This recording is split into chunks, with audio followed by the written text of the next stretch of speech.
ಎಲ್ರಿಗೂ ನಮಸ್ಕಾರ. ಎಲ್ಲರಿಗೂ ಉಷಾಂತರಂಗ ಯೂಟ್ಯೂಬ್ ಚಾನಲ್ಗೆ ಸ್ವಾಗತ. ಯಾರ್ಯಾರೆಲ್ಲ ವೀಡಿಯೋಸ್ನ ನೋಡ್ತಾ ಇದ್ದೀರಾ ಪ್ರತಿಯೊಬ್ಬರಿಗೂ ಕೂಡ ಥ್ಯಾಂಕ್ ಯು ಸೋ ಮಚ್. ಯಾರೆಲ್ಲ ಹೊಸಬ್ರು ಚಾನಲ್ ನೋಡ್ತಾ ಇದ್ದೀರಾ ಅಥವಾ ಚಾನಲ್ನ ಸಬ್ಸ್ಕ್ರೈಬ್ ಮಾಡ್ಕೊಳ್ಳಿ ನೋಡ್ತಾ ಇದ್ದೀರಾ ಅಂದರೆ ಇವಾಗಲೇ ಉಷಾಂತರಂಗ ಯೂಟ್ಯೂಬ್ ಚಾನಲ್ನ ಸಬ್ಸ್ಕ್ರೈಬ್ ಮಾಡ್ಕೊಳ್ಳಿ. ಹಾಗೆ ಬೆಲ್ ಐಕನನ್ನು ಕೂಡ ಆಲ್ ಅಂತ ಸೆಲೆಕ್ಟ್ ಮಾಡಿ. ನೆಕ್ಸ್ಟ್ ವಿಡಿಯೋ ಅಪ್ಲೋಡ್ ಆದಾಗ ನಿಮಗೆ ನೋಟಿಫಿಕೇಷನ್ಸ್ ಬಂದಿರುತ್ತೆ. ನೀವು ಫ್ರೀ ಇದ್ದಾಗ ನನ್ನ ವೀಡಿಯೋಸ್ನ ನೋಡ್ಬೋದು. ನಿಮಗೆ ನನ್ನ ಚಾನಲಲ್ಲಿ ರಾಜ್ಯ ಸರ್ಕಾರ ಕೇಂದ್ರ ಸರ್ಕಾರದಿಂದ ಬರುವಂಥ ಹೊಸ ಹೊಸ ಅಪ್ಡೇಟ್ಸ್ ಆಗಿರ್ಬೋದು, ಹೊಸ ಯೋಜನೆ ಬಗ್ಗೆ ಮಾಹಿತಿ ಆಗಿರ್ಬೋದು, ಅಥವಾ ಪೋಸ್ಟ್ ಆಫೀಸ್ನ ಸ್ಕೀಮ್ಸ್ಗಳ ಬಗ್ಗೆ ಆಗಿರ್ಬೋದು, ಪ್ರತಿಯೊಂದನ್ನು ಕೂಡ ಅಪ್ಡೇಟ್ ಮಾಡ್ತಿರ್ತೀನಿ. ಹಾಗಾಗಿ ಚಾನಲ್ನ ಸಬ್ಸ್ಕ್ರೈಬ್ ಮಾಡ್ಕೊಳ್ಳಿ. ಹಾಗೆ ಬೆಲ್ ಐಕನನ್ನು ಕೂಡ ಆಲ್ ಅಂತ ಸೆಲೆಕ್ಟ್ ಮಾಡ್ಕೊಳ್ಳಿ. ಯಾರೆಲ್ಲ ಸಬ್ಸ್ಕ್ರೈಬ್ ಮಾಡ್ಕೊಂಡಿದ್ದೀರಾ, ವಿಡಿಯೋ ಇಷ್ಟ ಆದರೆ ಲೈಕ್ ಮಾಡೋದನ್ನ ಮರಿಬೇಡಿ. ಹಾಗೆ ನಿಮ್ಮ ಫ್ರೆಂಡ್ಸ್ ಆ್ಯಂಡ್ ಫ್ಯಾಮಿಲಿಗೂ ಕೂಡ ಶೇರ್ ಮಾಡಿ. ಬನ್ನಿ ಇವತ್ತಿನ ವಿಡಿಯೋನ ಶುರು ಮಾಡೋಣ. ಇವತ್ತಿನ ವಿಡಿಯೋ ತುಂಬಾ ಇಂಪಾರ್ಟೆಂಟು, ತುಂಬ ಜನಕ್ಕೆ ಇದು ಹೆಲ್ಪ್ಫುಲ್ ಆಗುತ್ತೆ. ನೀವು ಕೂಡ ಸಂಪೂರ್ಣವಾಗಿ ವಿಡಿಯೋನ ನೋಡಿ, ಹಾಗೆ ನಿಮ್ಮ ಫ್ರೆಂಡ್ಸ್ ಆ್ಯಂಡ್ ಫ್ಯಾಮಿಲಿಗೂ ಕೂಡ ಶೇರ್ ಮಾಡಿ. ಯಾಕಂದರೆ ನಾನು ಇವಾಗ ಈ ವಿಡಿಯೋದಲ್ಲಿ ನಿಮಗೆ ಹೇಳ್ತಾ ಇರೋದು ಪೋಸ್ಟ್ ಆಫೀಸ್ನ ಸ್ಕೀಮ್ಸ್ಗಳ ಬಗ್ಗೆ. ಇದು ಸೆಂಟ್ರಲ್ ಗೌರ್ಮೆಂಟ್ ಸ್ಕೀಮ್ ಆಗಿರೋದ್ರಿಂದ ತುಂಬಾ ಬೆನಿಫಿಟ್ ಸಿಗುತ್ತೆ.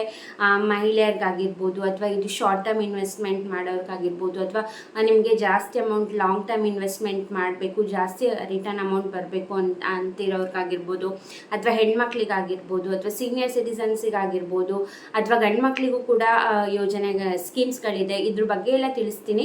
ಒಂದೊಂದು ಸ್ಕೀಮ್ ಬಗ್ಗೆ ಎಷ್ಟೆಷ್ಟು ನಿಮಗೆ ಲಾಂಗ್ ಟರ್ಮ್ ಇನ್ವೆಸ್ಟ್ಮೆಂಟ್ ಇದೆ, ಶಾರ್ಟ್ ಟರ್ಮ್ ಇನ್ವೆಸ್ಟ್ಮೆಂಟ್ ಇದೆ, ಹಾಗೆ ಡೆಪಾಸಿಟ್ ಅಮೌಂಟ್ ಎಷ್ಟು ಮಾಡಬೇಕು, ಪ್ರತಿಯೊಂದನ್ನು ಕೂಡ ತಿಳಿಸ್ತೀನಿ. ಸೊ ವಿಡಿಯೋನ ಸ್ಕಿಪ್ ಮಾಡಬೇಡಿ, ಪೂರ್ತಿಯಾಗಿ ನೋಡಿ.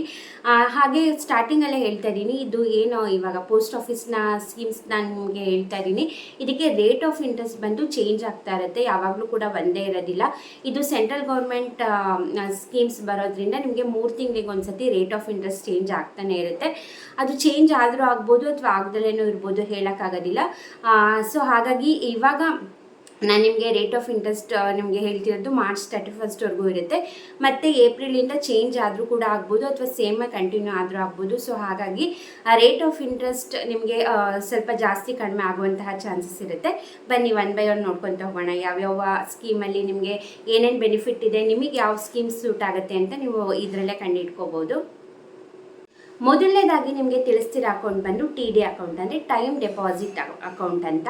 ಈ ಒಂದು ನಾನು ಹೆಸರಲ್ಲೇ ಇರೋ ಹಾಗೆ ಟೈಮ್ ಡೆಪಾಸಿಟ್ ಅಂದರೆ ನಿಮಗೆ ಎಷ್ಟು ವರ್ಷ ಬೇಕೋ ನೀವೇ ಆಯ್ಕೆ ಮಾಡಿಕೊಂಡು ನೀವು ಈ ಒಂದು ಸ್ಕೀಮಲ್ಲಿ ಅಪ್ಲೈ ಮಾಡ್ಬೋದು. ನಿಮಗೆ 1 ಇಯರಿಂದ 5 ಇಯರ್ಸ್ವರೆಗೂ ನೀವು ಈ ಸ್ಕೀಮಲ್ಲಿ ಇನ್ವೆಸ್ಟ್ ಮಾಡ್ಬೋದು. ನಿಮಗೆ 1 ಇಯರ್ ಆದರೂ ಮಾಡ್ಬೋದು, 2 ಇಯರ್ಸ್ ಆದರೂ ಮಾಡ್ಬೋದು, 3 ಇಯರ್ಸ್ ಮಾಡ್ಬೋದು, ಬಿಟ್ಟರೆ 5 ಇಯರ್ಸ್, 4 ಇಯರ್ಸಿಗೆ ಆಪ್ಷನ್ ಇರಲ್ಲ. ಸೊ ಇನ್ನು 4ರಲ್ಲಿ ನಿಮಗೆ 1 ಇಯರ್ಗೆ ಸಾಕಪ್ಪ, ಇಲ್ಲ 5 ಇಯರ್ಸ್ ಮಾಡಬಹುದು ಅಂತಂದರೆ ನೀವು ಯಾವ್ದು ಬೇಕೋ ಅದು ಸ್ಟಾರ್ಟಿಂಗಲ್ಲೇ ಸೆಲೆಕ್ಟ್ ಮಾಡಬೇಕಾಗತ್ತೆ. 1 ಇಯರ, 2 ಇಯರ, 3 ಅಥವಾ 5 ಅಂತ.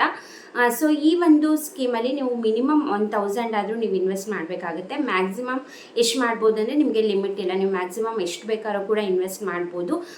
ಈ ಪೋಸ್ಟ್ ಆಫೀಸ್ ಸ್ಕೀಮ್ಗಳಲ್ಲಿ ಒಂದು ಬೆನಿಫಿಟ್ ಏನಪ್ಪ ಅಂದರೆ ನೀವು ಲಾಂಗ್ ಟರ್ಮ್ ಇನ್ವೆಸ್ಟ್ ಮಾಡಿದಷ್ಟು ನಿಮಗೆ ರೇಟ್ ಆಫ್ ಇಂಟ್ರೆಸ್ಟ್ ಹಾಗೆ ಮೆಚುರಿಟಿ ಅಮೌಂಟ್ ನಿಮಗೆ ಜಾಸ್ತಿ ಬರುತ್ತೆ. ಶಾರ್ಟ್ ಟರ್ಮ್ ಇನ್ವೆಸ್ಟ್ ಮಾಡಿದ್ರೆ ನಿಮಗೆ ಸ್ವಲ್ಪ ಕಮ್ಮಿ ಬರುತ್ತೆ. ಲಾಂಗ್ ಟರ್ಮ್ ಇನ್ವೆಸ್ಟ್ಮೆಂಟಿಗೆ ಕಂಪೇರ್ ಮಾಡಿದ್ರೆ ನಿಮಗೆ 3 ಇಯರ್ಸ್ 5 ಇಯರ್ಸ್ ಎಲ್ಲ ಇನ್ವೆಸ್ಟ್ ಮಾಡಿದ್ರೆ ಸ್ವಲ್ಪ ಮೆಚುರಿಟಿ ಅಮೌಂಟ್ ನಿಮಗೆ ಜಾಸ್ತಿ ಬರುತ್ತೆ. ಸೊ ನಿಮಗೆ ಯಾವ್ದು ಕನ್ವೀನಿಯೆಂಟ್ ಇದೆ ನೀವು ಖಂಡಿತ ಈ ಒಂದು ಟೈಮ್ ಡೆಪಾಸಿಟಲ್ಲಿ ಇನ್ವೆಸ್ಟ್ ಮಾಡ್ಬೋದು. ನಮಗೆ ಸಾಕಪ್ಪ 1 ಇಯರ್ 2 ಇಯರ್ ಅಂದರೆ ಅದಕ್ಕೂ ಓಕೆ, ಇಲ್ಲ 5 ಇಯರ್ಸ್ ಆದರೆ ಅದಕ್ಕೂ ಕೂಡ ಓಕೆ ಇರುತ್ತೆ. ಅಕಸ್ಮಾತ್ ನೀವೇನಾರ ಈಗ ಎಕ್ಸಾಂಪಲ್ 5 ಇಯರ್ಸ್ಗೆ ಅಂತ ಅಪ್ಲೈ ಮಾಡಿರ್ತೀರಾ ಸ್ಕೀಮ್, ನಿಮಗೆ ಮಧ್ಯದಲ್ಲಿ ಏನೋ ಎಮರ್ಜೆನ್ಸಿ ಬೇಕಾಗುತ್ತೆ, ನೀವು ಅಮೌಂಟ್ ತೊಗೊಳ್ಳೇಬೇಕಾಗತ್ತೆ ಅಂತಂದರೆ, ಈಗ ಸಪೋಸ್ ನೀವು 3 ಇಯರ್ಸ್ವರೆಗೂ ಬಿಟ್ಟಿದ್ದೀರಾ, ಇವಾಗ ಅಮೌಂಟ್ ಬೇಕು ಅಂದರೆ ನಿಮಗೆ 3 ಇಯರ್ಸ್ವರೆಗೂ ಎಷ್ಟು ನಿಮಗೆ ರೇಟ್ ಆಫ್ ಇಂಟ್ರೆಸ್ಟ್ ಎಲ್ಲ ಕ್ಯಾಲ್ಕುಲೇಟ್ ಮಾಡಿ ನಿಮಗೆ 3 ಇಯರ್ಸ್ ಅಮೌಂಟು ಕೂಡ ಸೇರಿಸಿ ನಿಮಗೆ ಅಮೌಂಟ್ನ ಕೊಡ್ತಾರೆ. ಸೊ ನಿಮಗೆ ಅದು ಕೂಡ ಆಪ್ಷನ್ ಬರುತ್ತೆ. ಬಟ್ ಬೆಟರ್ ನಿಮಗೆ ಎಮರ್ಜೆನ್ಸಿ ಇಲ್ಲ ಅಂತಂದರೆ ನಿಮಗೆ ಎಷ್ಟು ವರ್ಷ ಡೆಪಾಸಿಟ್ ಮಾಡಿರ್ತೀರೋ ಅಷ್ಟು ವರ್ಷ ಮಾಡಿದ್ರೆ ಬೆಟರ್. ಬಟ್ ಏನು ರೀಸನ್ಸ್ ಇಲ್ಲ ನಮಗೆ ತಗೊಳ್ಳೇಬೇಕು ಅಂತಂದರೆ ನೀವು ಖಂಡಿತವಾಗ್ಲೂ ತೊಗೋಬೋದು. ತೊಗೊಂಡ್ರೆ ನೀವು ಎಷ್ಟು ದಿನ ಇಟ್ಟಿರ್ತೀರ ಅದು ಕ್ಯಾಲ್ಕುಲೇಟ್ ಮಾಡಿ ನಿಮಗೆ ಅಮೌಂಟ್ನ ಕೊಡ್ತಾರೆ. ನೆಕ್ಸ್ಟ್ ಸ್ಕೀಮ್ ಬಂದು ಮಂತ್ಲಿ ಇನ್ಕಮ್ ಸ್ಕೀಮ್ ಅಂದ್ಬಿಟ್ಟು, ಇದು one of the best option. ಯಾರೆಲ್ಲ ಲಾಂಗ್ ಟರ್ಮ್ ಇನ್ವೆಸ್ಟ್ಮೆಂಟಿಗೆ ನೀವು ಜಾಸ್ತಿ ಲಂಸಮ್ ಅಮೌಂಟ್ ಇದೆ, ಲಾಂಗ್ ಟರ್ಮ್ ಇನ್ವೆಸ್ಟ್ಮೆಂಟ್ ಮಾಡಬೇಕಂತಿದ್ದೀರಾ, ಖಂಡಿತ ನೀವು ಅಂಥವ್ರು ಈ ಒಂದು ಸ್ಕೀಮಲ್ಲಿ ಅಪ್ಲೈ ಮಾಡ್ಬೋದು. ಮಂತ್ಲಿ ಇನ್ಕಮ್ ಸ್ಕೀಮ್ ಅಂತಂದರೆ ನಿಮಗೆ ಇದು ಟೆನ್ಯೂರ್ ಪೀರಿಯಡ್ ಬಂದು 5 ಇಯರ್ಸ್ ನಿಮ್ಗೆ ಡೆಪಾಸಿಟ್ ಮಾಡಲೇಬೇಕು. ನಿಮಗೆ ಇದು ಅಮೌಂಟ್ ಬಂದು ನಿಮಗೆ ಪ್ರತಿ ತಿಂಗಳು ಕೂಡ, ಇವಾಗ ಹೇಗೆ ಪ್ರತಿ ತಿಂಗಳು ನಿಮಗೆ ಸ್ಯಾಲ್ರಿ ಬರುತ್ತೆ, ಅದೇ ರೀತಿ ನೀವು ಎಷ್ಟು ಅಮೌಂಟ್ ಇಟ್ಟಿರ್ತೀರಾ ಅದ್ರ ಮೇಲೆ ಪ್ರತಿ ತಿಂಗಳು ನಿಮಗೆ ರೇಟ್ ಆಫ್ ಇಂಟ್ರೆಸ್ಟ್ ಅಮೌಂಟು ನಿಮ್ಮ ಅಕೌಂಟ್ಗೆ ಬರುತ್ತೆ. ಈ ಒಂದು ಸ್ಕೀಮಲ್ಲಿ ನೀವು 5 ಇಯರ್ಸ್ ಇನ್ವೆಸ್ಟ್ ಮಾಡಬೇಕಾಗುತ್ತೆ. ಒಬ್ಬರೇ ಇನ್ವೆಸ್ಟ್ ಮಾಡ್ತಿದ್ದೀರಾ ಅಂದರೆ ನೀವು ಅಪ್ ಟು 9 ಲ್ಯಾಕ್ವರೆಗೂ ನೀವು ಇನ್ವೆಸ್ಟ್ ಮಾಡ್ಬೋದು ಒಬ್ಬರೇ. ಇಲ್ಲ ನಾವು ಇಬ್ಬರು ಸೇರಿ ಜಾಯಿಂಟ್ ಅಕೌಂಟಲ್ಲಿ ನಾವು ಈ ಮಂತ್ಲಿ ಇನ್ಕಮ್ ಸ್ಕೀಮ್ಗೆ ಅಪ್ಲೈ ಮಾಡ್ತೀರಾ ಅಂತಂದರೆ, ಈಗ ಹಸ್ಬೆಂಡ್ ವೈಫು ಈ ಥರ ಇಬ್ಬರು ಸೇರ್ಕೊಂಡು ಮಾಡ್ತೀರಾ ಅಂದರೆ ಅಪ್ ಟು 15 ಲ್ಯಾಕ್ವರೆಗೂ ನೀವು ಈ ಒಂದು ಸ್ಕೀಮಲ್ಲಿ ಅಪ್ಲೈ ಮಾಡ್ಬೋದು. ಖಂಡಿತ ಈ ಥರ ಜಾಸ್ತಿ ಅಮೌಂಟ್ನ ನೀವು 5 ಇಯರ್ಸ್ ಇನ್ವೆಸ್ಟ್ ಮಾಡೋದ್ರಿಂದ ನಿಮಗೆ ಮೆಚುರಿಟಿ ಅಮೌಂಟು ಕೂಡ ತುಂಬಾ ಜಾಸ್ತಿ ಬರುತ್ತೆ. ಹಾಗೆ ಕೆಲವೊಂದು ಸ್ಕೀಮ್ಸ್ಗಳಲ್ಲಿ ಟ್ಯಾಕ್ಸ್ ಬೆನಿಫಿಟ್ಟು ಕೂಡ ಇರುತ್ತೆ.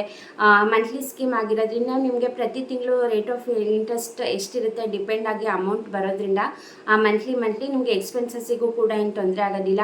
ಈಗ ರಿಟೈರ್ಡ್ ಆಗಿರ್ತೀರಾ, ನಿಮಗೆ ಒಂದು ಲಮ್ಸಮ್ ಅಮೌಂಟ್ ಬರುತ್ತೆ ಅಂದರೆ ಖಂಡಿತ ಇಂಥ ಸ್ಕೀಮ್ಗಳಲ್ಲಿ ಅಪ್ಲೈ ಮಾಡ್ಬೋದು. ಹಾಗೆ ಇದು ಪೋಸ್ಟ್ ಆಫೀಸ್ ಸ್ಕೀಮ್ ಆಗಿರೋದ್ರಿಂದ ನಿಮಗೆ ಯಾವುದೇ ರೀತಿ ಭಯ ಇರಲ್ಲ. ಈಗ ಹೊರಗಡೆ ಶೇರ್ಸಲ್ಲಿ ಅಂಥ ಕಡೆ ಇನ್ವೆಸ್ಟ್ ಮಾಡೋಕ್ಕಿಂತ ಪೋಸ್ಟ್ ಆಫೀಸಲ್ಲಿ ಇನ್ವೆಸ್ಟ್ ಮಾಡೋದು ತುಂಬಾ ಬೆನಿಫಿಟ್. ಹಾಗೆ ಯಾವುದೇ ರೀತಿ ಭಯ ಇಲ್ದಲೇ ನಂಬಿಕೆಯಿಂದ ಖಂಡಿತ ಇಂಥ ಸ್ಕೀಮ್ಗಳಲ್ಲಿ ಅಪ್ಲೈ ಮಾಡಬಹುದು.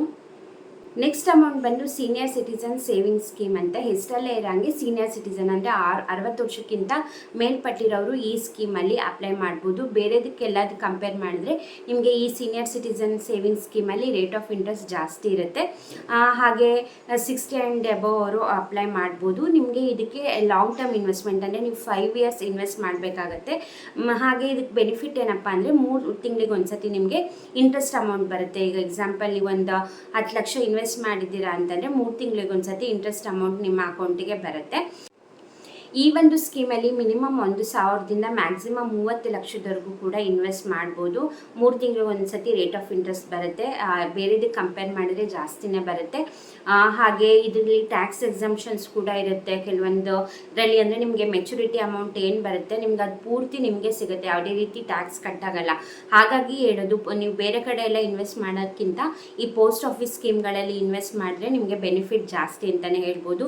ಇದನ್ನ ನಿಮಗೆ ತುಂಬ ಸ್ಕೀಮ್ಗಳಿದೆ, ಇದಿಷ್ಟೇ ಅಲ್ಲ, ಸಾಕಷ್ಟು ನೀವು ನಿಮ್ಮ ಪೋಸ್ಟ್ ಆಫೀಸಲ್ಲಿ ಹೋಗಿ ಕೇಳಿದರೆ ಸಾಕಷ್ಟು ಬೆನಿಫಿಟೆಡ್ ಸ್ಕೀಮ್ಸ್ಗಳಿರುತ್ತೆ. ನಿಮಗೆ ಯಾವ್ದು ಸೂಟ್ ಆಗುತ್ತೋ ಅದನ್ನು ಹೋಗಿ ಮಾಡಿಸ್ಕೋಬೋದು. ನೆಕ್ಸ್ಟ್ ಸ್ಕೀಮ್ ಬಂದು ನ್ಯಾಷನಲ್ ಸೇವಿಂಗ್ ಸರ್ಟಿಫಿಕೇಟ್ ಸ್ಕೀಮ್ ಅಂದ್ಬಿಟ್ಟು, ಇದು ಕೂಡ ಒಂದು ಲಾಂಗ್ ಟರ್ಮ್ ಇನ್ವೆಸ್ಟ್ಮೆಂಟ್ ಮಾಡಬೇಕಾಗತ್ತೆ. 5 ಇಯರ್ಸ್ ಲಾಂಗ್ ಟರ್ಮ್ ಇನ್ವೆಸ್ಟ್ಮೆಂಟ್. ನಿಮಗೆ ಇದು ಮಿನಿಮಮ್ ಅಮೌಂಟ್ ನೀವು ಈ ಸ್ಕೀಮಲ್ಲಿ ಡೆಪಾಸಿಟ್ ಮಾಡಬೇಕಾಗಿರೋದು 1,000 ರೂಪಾಯಿನ ನೀವು ಡೆಪಾಸಿಟ್ ಮಾಡಬೇಕಾಗತ್ತೆ. ನಾನು ನಿಮಗೆ ನೆಕ್ಸ್ಟ್ ಹೇಳ್ತೀನಿ ಯಾವ್ಯಾವ ಸ್ಕೀಮಲ್ಲಿ ಎಷ್ಟೆಷ್ಟು ರೇಟ್ ಆಫ್ ಇಂಟ್ರೆಸ್ಟ್ ಇದೆ ಅಂತ, ಡಿಪೆಂಡಿಂಗ್ ಅಪಾನ್ ನಿಮಗೆ ಮೆಚುರಿಟಿ ಅಮೌಂಟ್ ಬರೋ ಅಂಥದ್ದು. ನೆಕ್ಸ್ಟ್ ಸ್ಕೀಮ್ ಬಂದು ಪೋಸ್ಟ್ ಆಫೀಸ್ ಸ್ಕೀಮ್ಗಳಲ್ಲೇ ಅತ್ಯಂತ ಫೇಮಸ್ ಆಗಿರೋ ಸ್ಕೀಮ್ ಅಂದರೆ ಇದೇನೆ, ಸುಕನ್ಯಾ ಸಮೃದ್ಧಿ ಯೋಜನೆ ಅಂದ್ಬಿಟ್ಟು. ಖಂಡಿತ ನಿಮ್ಮ ಮನೇಲಿ ಹೆಣ್ಮಕ್ಳಿತ್ತು ಇದ್ರು ಸಣ್ಣವರು ಅಂತಂದರೆ ಖಂಡಿತ ಈ ಒಂದು ಸುಕನ್ಯಾ ಸಮೃದ್ಧಿ ಯೋಜನೆಯಲ್ಲಿ ಅಪ್ಲೈ ಮಾಡ್ಬೋದು. ತುಂಬಾ ಬೆನಿಫಿಟ್ ಇದೆ. ಹಾಗೆ ಟ್ಯಾಕ್ಸ್ ಎಕ್ಸಂಪ್ಷನ್ಸ್ ಇರುತ್ತೆ. ನೀವು ಚಿಕ್ಕವ್ರು ಇರ್ಬೇಕಾದ್ರೆ ಈ ಒಂದು ಸ್ಕೀಮಲ್ಲಿ ಇನ್ವೆಸ್ಟ್ಮೆಂಟ್ ಮಾಡಿದ್ರೆ ಇದು ಮಿನಿಮಮ್ ನಿಮಗೆ 250 ರುಪೀಸಿಂದನೂ ಕೂಡ ಈ ಒಂದು ಸ್ಕೀಮಲ್ಲಿ ಇನ್ವೆಸ್ಟ್ ಮಾಡ್ಬೋದು. ನಿಮಗೆ ಮಗು ಯಾವ ಹೆಸರಲ್ಲಿ ಅಪ್ಲೈ ಮಾಡಿರ್ತೀರ ಆ ಮಗುಗೆ 18 ಇಯರ್ಸ್ ಆದಮೇಲೆ ನಿಮಗೆ ಮಗು 18 ಇಯರ್ಸ್ ಪ್ಲಸ್ ಆದಮೇಲೆ ನಿಮಗೆ ಈ ಒಂದು ಸ್ಕೀಮ್ ಮೆಚುರಿಟಿ ಆಗುವಂಥದ್ದು. ಸೊ ಇದು ಹೆಣ್ಮಕ್ಳಿಗೆ ತುಂಬಾ ಬೆನಿಫಿಟ್. ಇದು ಹೆಣ್ಮಕ್ಳಿಗೆ ಮಾತ್ರನೇ, ಹೆಣ್ಮಕ್ಳಿಗೆ ಅಂತಲೇ ಮಾಡಿರುವಂತಹ ಸ್ಕೀಮ್ ಆಗಿರುತ್ತೆ. ಖಂಡಿತ ನಿಮ್ಮ ಮನೇಲಿ ಹೆಣ್ಮಕ್ಳಿತ್ತು ಅಂತಂದರೆ ಈ ಒಂದು ಸ್ಕೀಮ್ ಒಂದು ಬೆಸ್ಟ್ ಅಂತಲೇ ಹೇಳ್ಬೋದು. ತುಂಬ ಜನ ಹೆಣ್ಮಕ್ಳು ಈ ಒಂದು ಸ್ಕೀಮಲ್ಲಿ ಅಪ್ಲೈ ಮಾಡಿದ್ದಾರೆ. ಸೊ ನೀವು ಕೂಡ ಅದ್ರ ಬೆನಿಫಿಟ್ನ ತೊಗೋಬೋದು. ನೆಕ್ಸ್ಟ್ ಸ್ಕೀಮ್ ಬಂದು PPF ಅಂದರೆ ಪಬ್ಲಿಕ್ ಪ್ರಾವಿಡೆಂಟ್ ಫಂಡ್ ಅಂತ.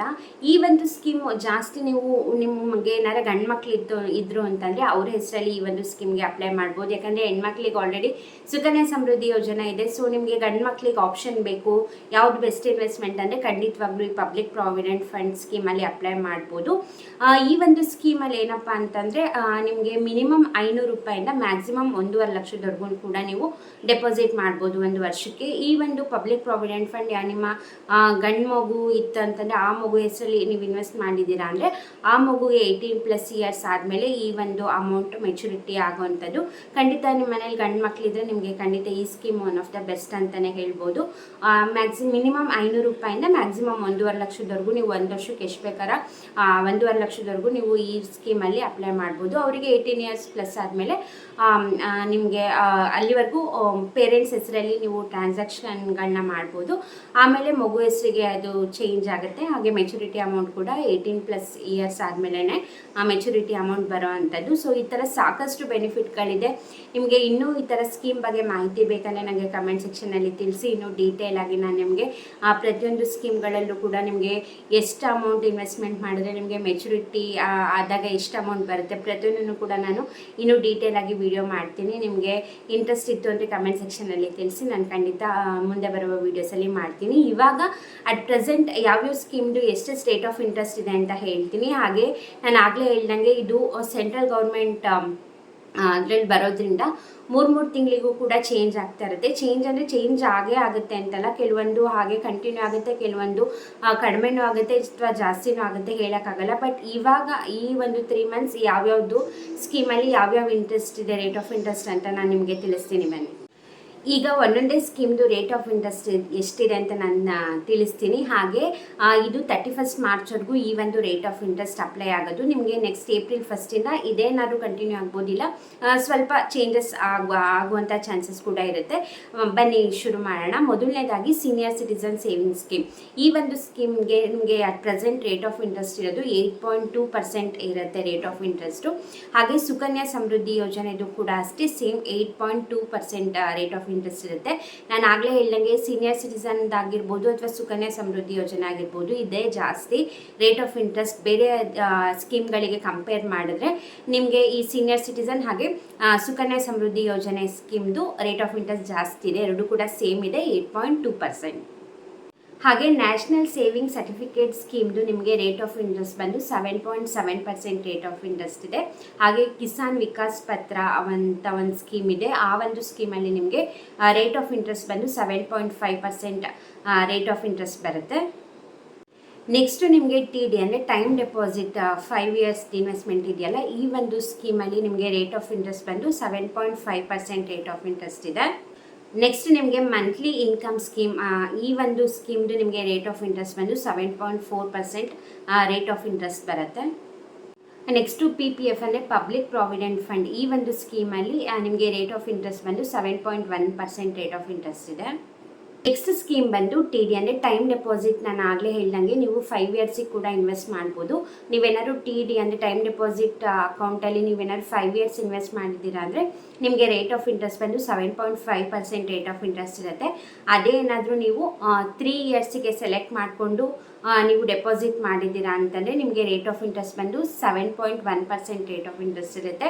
ಅದೇನಾದರೂ ನೀವು 2 ಇಯರ್ಸಿಗೆ ಇನ್ವೆಸ್ಟ್ ಮಾಡಿದ್ದೀರಾ ಅಂತಂದರೆ ನಿಮಗೆ 7% ರೇಟ್ ಆಫ್ ಇಂಟ್ರೆಸ್ಟ್ ಇರುತ್ತೆ. ಅದೇನಾದ್ರು 1 ಇಯರಿಗೆ ನೀವು ಇನ್ವೆಸ್ಟ್ ಮಾಡಿದ್ದೀರಾ ಅಂದರೆ 6.9% ರೇಟ್ ಆಫ್ ಇಂಟ್ರೆಸ್ಟ್ ಇರುತ್ತೆ. ನಾನು ಆಗಲೇ ಹೇಳ್ದಂಗೆ ಜಾಸ್ತಿ ಲಾಂಗ್ ಟರ್ಮ್ ಇನ್ವೆಸ್ಟ್ಮೆಂಟ್ ಮಾಡಿದ್ರೆ ನಿಮಗೆ ರೇಟ್ ಆಫ್ ಇಂಟ್ರೆಸ್ಟು ಜಾಸ್ತಿ ಇರುತ್ತೆ, ಮೆಚುರಿಟಿ ಅಮೌಂಟ್ ಕೂಡ ಜಾಸ್ತಿ ಬರುತ್ತೆ. ನೀವು 1 ಇಯರ್ 2 ಇಯರ್ ಅಪ್ಲೈ ಮಾಡೋಕ್ಕಿಂತ 3 ಇಯರ್ಸ್ ಇಲ್ಲ 5 ಇಯರ್ಸಿಗೆ ಅಪ್ಲೈ ಮಾಡಿದರೆ ಬೆಟರ್. ಅದರಲ್ಲೂ 5 ಇಯರ್ಸ್ ಮಾಡಿದರೆ ನಿಮಗೆ ರೇಟ್ ಆಫ್ ಇಂಟ್ರೆಸ್ಟು ಜಾಸ್ತಿ ಇರುತ್ತೆ, ಆಬ್ವಿಯಸ್ಲಿ ಮೆಚುರಿಟಿ ಅಮೌಂಟ್ ಕೂಡ ಜಾಸ್ತಿ ಬರುತ್ತೆ. ಸೊ ನಿಮ್ಮ ಕನ್ವೀನಿಯಂಟ್ ನೋಡಿಕೊಂಡು ಖಂಡಿತ ಈ TD ಅಕೌಂಟಲ್ಲಿ ನಿಮಗೆ ಎಷ್ಟು ಇಯರ್ಸಿಗೆ ಬೇಕೋ ಅಷ್ಟು ಇಯರ್ಗೆ ಡೆಪಾಸಿಟ್ ಮಾಡ್ಬೋದು.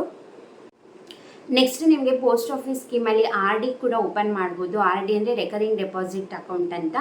ನೀವು RD ಅಕೌಂಟ್ ಓಪನ್ ಮಾಡಿದ್ದೀರಾ ಅಂದರೆ ನಿಮಗೆ ಇದರಲ್ಲಿ ರೇಟ್ ಆಫ್ ಇಂಟ್ರೆಸ್ಟ್ ಬಂದು 6.7% ರೇಟ್ ಆಫ್ ಇಂಟ್ರೆಸ್ಟ್ ಇರುತ್ತೆ. ಖಂಡಿತ RD ಆಪ್ಷನ್ನು ಕೂಡ one of the best option. ನೀವು ಅದಕ್ಕೂ ಕೂಡ ಪ್ರತಿ ತಿಂಗಳು ಇಷ್ಟಿಷ್ಟು ಅಂತ ನೀವು ಮುಂಚೆನೇ ಸ್ಕೀಮ್ ಅಪ್ಲೈ ಮಾಡಬೇಕಾದ್ರೆ ಇಷ್ಟು ಅಮೌಂಟ್ ಪ್ರತಿ ತಿಂಗಳು ಕಟ್ತೀನಿ ಅಂತೇಳಿ ನೀವು ಪ್ರತಿ ತಿಂಗಳು ಕೂಡ ಅಷ್ಟು ಅಮೌಂಟ್ನ ಡೆಪಾಸಿಟ್ ಮಾಡ್ಬೋದು. ಇದನ್ನು ಕೂಡ ನೀವು 5 ಇಯರ್ಸಿಗೆ ಆರಾಮ್ಸೆ ಅಪ್ಲೈ ಮಾಡ್ಬೋದು. 6.7% ರೇಟ್ ಆಫ್ ಇಂಟ್ರೆಸ್ಟ್ ಇರುತ್ತೆ. ನೆಕ್ಸ್ಟ್ ಲಾಸ್ಟಿಗೆ ಸೇವಿಂಗ್ಸ್ ಅಕೌಂಟ್, ನೀವು SB ಅಕೌಂಟ್ ಓಪನ್ ಮಾಡಿದ್ದೀರಾ ಅಂತಲೇ ನಿಮಗೆ ರೇಟ್ ಆಫ್ ಇಂಟ್ರೆಸ್ಟ್ ಬಂದು 4% ರೇಟ್ ಆಫ್ ಇಂಟ್ರೆಸ್ಟ್ ಇರುತ್ತೆ. ಸೊ ನೋಡಿದ್ರಲ್ಲ, ಇದೆಲ್ಲ ನಾವು ರೇಟ್ ಆಫ್ ಇಂಟ್ರೆಸ್ಟ್ ಏನೇ ಇದೆ ಇದೆಲ್ಲ 3 ಮಂತ್ಸಿಗೆ ಒಂದ್ಸತಿ ಚೇಂಜ್ ಆಗ್ತಾನೆ ಇರುತ್ತೆ. ಚೇಂಜ್ ಆಗೇ ಆಗುತ್ತೆ ಅಂತಲ್ಲ, ಕೆಲವೊಂದು ಹಾಗೆ ಇರುತ್ತೆ, ಕೆಲವೊಂದು ಕಡಿಮೆ ಕೂಡ ಆಗುತ್ತೆ, ಕೆಲವೊಂದು ಇನ್ನೂ ಜಾಸ್ತಿ ಕೂಡ ಆಗುತ್ತೆ.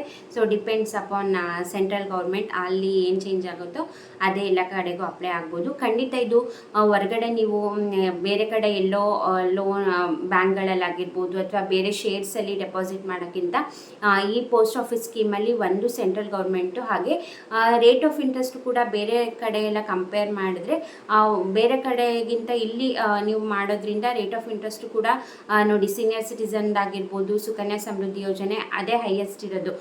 ಸೊ ಇಂಥ ಸ್ಕೀಮ್ಗಳಲ್ಲಿ ಅಪ್ಲೈ ಮಾಡಿದ್ರೆ ನಿಮಗೆ ಬೆನಿಫಿಟ್ ಕೂಡ ಜಾಸ್ತಿ ಇರುತ್ತೆ. ಹಾಗೆ ಈ ಶೇರ್ಸ್ ಎಲ್ಲ ಮಾಡಿದ್ರೆ ಸುಮ್ಮನೆ ಟೆನ್ಷನ್ ಆಗುತ್ತೆ, ಯಾವಾಗ ಜಾಸ್ತಿ ಆಗುತ್ತೆ ಯಾವಾಗ ಕಡಿಮೆ ಆಗುತ್ತೆ ಹೇಳೋಕ್ಕಾಗಲ್ಲ. ಇದಾದರೆ ಕಾನ್ಫಿಡೆನ್ಸಿಂದ ನೀವು ಎಷ್ಟು ಬೇಕಾದ್ರೂ ಯೂಜ್ ಅಮೌಂಟ್ ಕೂಡ ಲಾಂಗ್ ಟರ್ಮ್ ಇನ್ವೆಸ್ಟ್ಮೆಂಟ್ ಮಾಡಿ ನೀವು ಮೆಚುರಿಟಿ ಅಮೌಂಟ್ನ ಯೂಜ್ ಅಮೌಂಟ್ನ ನೀವು ತಗೋಬೋದು. ಹೊರಗಡೆ ಎಲ್ಲೋ ಮಾಡೋಕ್ಕಿಂತ ಖಂಡಿತ ಪೋಸ್ಟ್ ಆಫೀಸ್ಗಳಲ್ಲಿ ಮಾಡಿ, ಖಂಡಿತ ತುಂಬಾ ಟ್ಯಾಕ್ಸ್ ಎಕ್ಸಂಪ್ಷನ್ಸ್ ಕೂಡ ಸಿಗುತ್ತೆ. ಈ ಸುಕನ್ಯಾ ಸಮೃದ್ಧಿ ಯೋಜನೆ ಅವೆಲ್ಲ ನೀವು ಮೆಚುರಿಟಿ ಅಮೌಂಟ್ ಎಷ್ಟು ಬರುತ್ತೋ ಅಷ್ಟು ಕೂಡ ನಿಮಗೆ ಸಿಗುತ್ತೆ, 1% ಕೂಡ ನಿಮಗೆ ಟ್ಯಾಕ್ಸ್ ಡಿಡಕ್ಷನ್ ಆಗಲ್ಲ. ಸೊ ಹಾಗಾಗಿ ಪೋಸ್ಟ್ ಆಫೀಸಲ್ಲಿ ಇನ್ವೆಸ್ಟ್ ಮಾಡೋದು ತುಂಬಾ ಬೆಸ್ಟು ಬೇರೆ ಕಡೆಗೆಲ್ಲ ಮಾಡೋದಕ್ಕಿಂತ. ಸೊ ಈಗ ಕಮೆಂಟ್ ಸೆಕ್ಷನಲ್ಲಿ ತಿಳಿಸಿ ನಿಮಗೆ ಯಾವ ಸ್ಕೀಮ್ ಇಷ್ಟ ಆಯಿತು, ಹಾಗೆ ನೀವು ನಿಮಗೆ ನೆಕ್ಸ್ಟ್ ಯಾವ ಸ್ಕೀಮಲ್ಲಿ ಇನ್ವೆಸ್ಟ್ ಮಾಡಬೇಕಂತ ಇಷ್ಟಪಡ್ತೀರಾ ಅನ್ನೋದನ್ನ ನನಗೆ ಕಮೆಂಟ್ ಸೆಕ್ಷನಲ್ಲಿ ತಿಳಿಸಿ. ಹಾಗೆ ಬೇರೆದು ಕೂಡ ನಿಮಗೆ ಎಷ್ಟು ಅಮೌಂಟ್ ಇನ್ವೆಸ್ಟ್ಮೆಂಟ್ ಮಾಡಿದ್ರೆ ನಿಮಗೆ ಮೆಚುರಿಟಿ ಅಮೌಂಟ್ ಎಷ್ಟು ಬರುತ್ತೆ ಅನ್ನೋದ್ರ ಬಗ್ಗೆ ಡೀಟೇಲಾಗಿ ವಿಡಿಯೋ ಬೇಕು ಅಂದರೆ ಖಂಡಿತ ನನಗೆ ಕಮೆಂಟ್ ಸೆಕ್ಷನಲ್ಲಿ ತಿಳಿಸಿ. ಒಂದೊಂದೇ ಸ್ಕೀಮ್ ಬಗ್ಗೆ ನಿಮಗೆ ಡೀಟೇಲಾಗಿ ವಿಡಿಯೋ ಮಾಡ್ತೀನಿ. ಇಷ್ಟು ಅಮೌಂಟ್ ಇನ್ವೆಸ್ಟ್ ಮಾಡಿದ್ರೆ ನಿಮಗೆ ಮೆಚುರಿಟಿ ಅಮೌಂಟ್ ಎಷ್ಟು ಬರುತ್ತೆ ಅಂತ ಖಂಡಿತ ಅದ್ರ ಬಗ್ಗೆ ಡೀಟೇಲಾಗಿ ವಿಡಿಯೋ ಮಾಡ್ತೀನಿ. ಐ ಹೋಪ್ ನಿಮಗೆ ಈ ವಿಡಿಯೋದಿಂದ ಸ್ವಲ್ಪನಾದರೂ ಇನ್ಫಾರ್ಮೇಷನ್ ಸಿಕ್ತು, ಇಷ್ಟ ಆಯಿತು ಅಂದ್ಕೊಂಡಿದ್ದೀನಿ. ವಿಡಿಯೋ ಇಷ್ಟ ಆದರೆ ಲೈಕ್ ಮಾಡಿ, ನಿಮ್ಮ ಫ್ರೆಂಡ್ಸ್ ಆ್ಯಂಡ್ ಫ್ಯಾಮಿಲಿಗೂ ಕೂಡ ಶೇರ್ ಮಾಡಿ, ಹಾಗೆ ಕಮೆಂಟ್ ಸೆಕ್ಷನಲ್ಲಿ ತಿಳಿಸೋದನ್ನ ಮರಿಬೇಡಿ. ಇಷ್ಟೊತ್ತು ವಿಡಿಯೋ ನೋಡಿದ್ದಕ್ಕೆ ಥ್ಯಾಂಕ್ ಯು ಸೋ ಮಚ್. ನಮಸ್ಕಾರ.